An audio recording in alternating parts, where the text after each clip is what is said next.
Hope you're doing good. Micah back with another video. Back here to talk about iPadOS 17.3 and how has the experience been since running this software on my iPad Pro M2 model.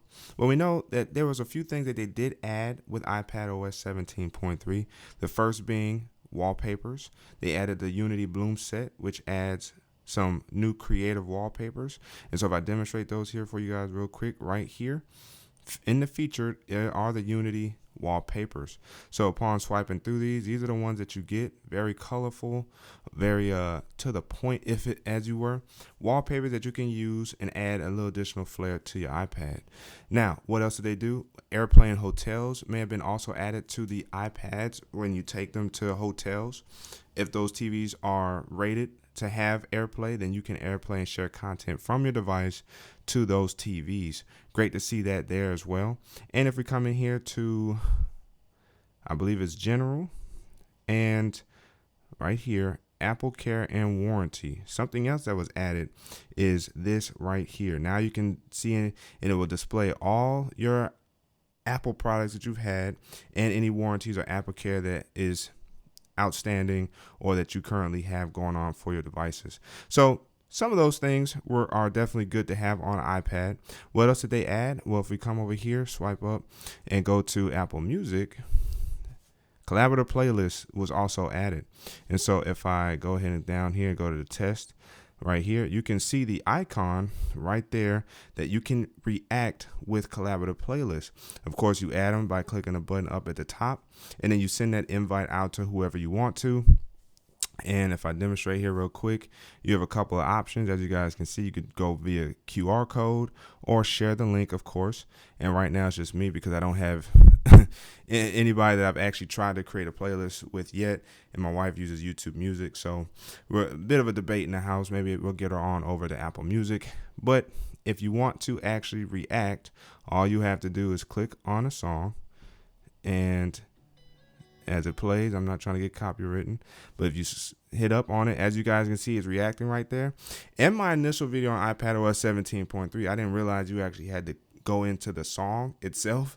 But as you guys can see right there, if I click on it, you can react with the music. So, I say fire, I could do a thumbs up, it'll change it, right? So you can change it to whatever you want. Now, that might be a bug because it just offset right there. So maybe if I swipe down and come back in, now it's set. So interesting.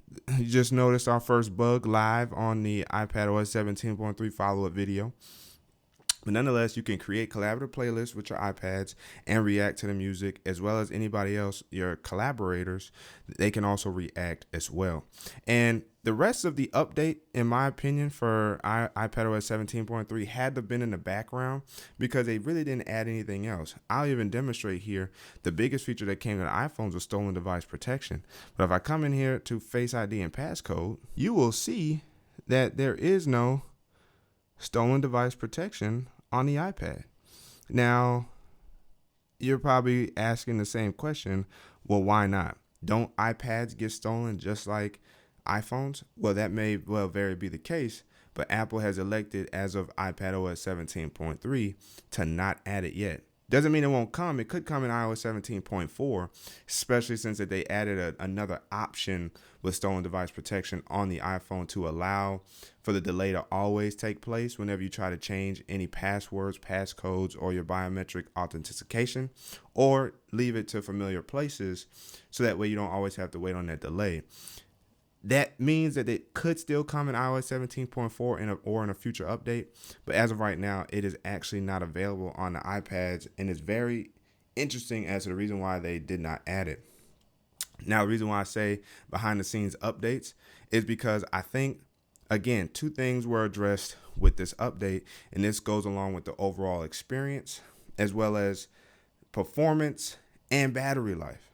Overall experience and performance wise, this update addressed Stage Manager, I believe, yet again.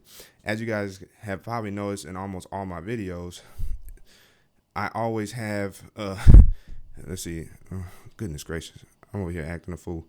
If we bring settings back up, of course, I'm always running in Stage Manager mode. But what I've noticed is it runs even more fluid, and battery life no longer seeps like it used to. I'm actually able to get much more uses out of my iPad. I'm able to edit more videos in DaVinci Resolve despite, now I don't use DaVinci in the actual window form, I full screen it, but I'm still in Stage Manager nonetheless. And even with DaVinci, if I click on DaVinci, I'm able to get a few edits out of the day now. Instead of just like one or two big ones, I can get two or three, maybe 4 edits out of this and still have battery life left at the end of the day. That's something that I definitely appreciate about this update, is that it still addressed some of the key complaints we as iPad users had, which was battery life and some performance issues, particularly around Stage Manager. So I think those are the 2 things that they definitely addressed when it came to iPadOS 17.3. No journal app still with 17.3, and I hope that with 17.4 or iOS 18 even, that we do see journal come to the iPad, because it would be a much more refined experience using a keyboard to write out thoughts as opposed to having to type on a smaller keyboard via the iPhone. And that's my follow-up. Oh, by the way, battery life. Sorry about that. Battery life, as you heard, has been tremendous on the iPad. I read articles via Apple News. I edit on this. I watch YouTube videos. I cast to my TV, YouTube. Phenomenal experience. I watch Hulu, get my Dragon Ball Super on. I've been enjoying the experience using the iPad because battery life is so much better now as a result of iPadOS 17.3. I know in my previous comment section, I've heard some people say that some things have broke or whatever. Check your settings, get with Apple support. But I know for me, I have not experienced any issues with my iPad. And now granted, I do have the iPad Pro. Previous gen iPads should also not experience any issues. I've had an iPad Air 5 running iPadOS 17.2 and or 3. Didn't experience any issues with that as well. So sometimes it's either a rogue app that you have downloaded or potentially a feature that may have bugged out and caused something to break. I would lean into either of those things, or simply get with Apple support and have them help you address the supposed issue that you had with your iPad. But I can safely recommend iPadOS 17.3 because you guys have seen it here. I can click on anything. I can go into Google on Safari. I can search for something real quick. Why not search for, let's see, Let's see. The NFL schedule. We know we got the Super Bowl coming up. You see how fast that was as well?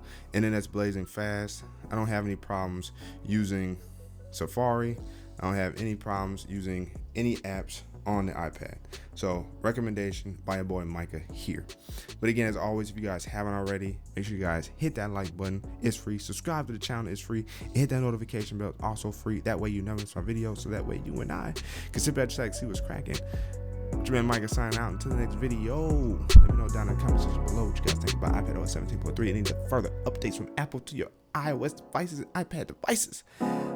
Wait for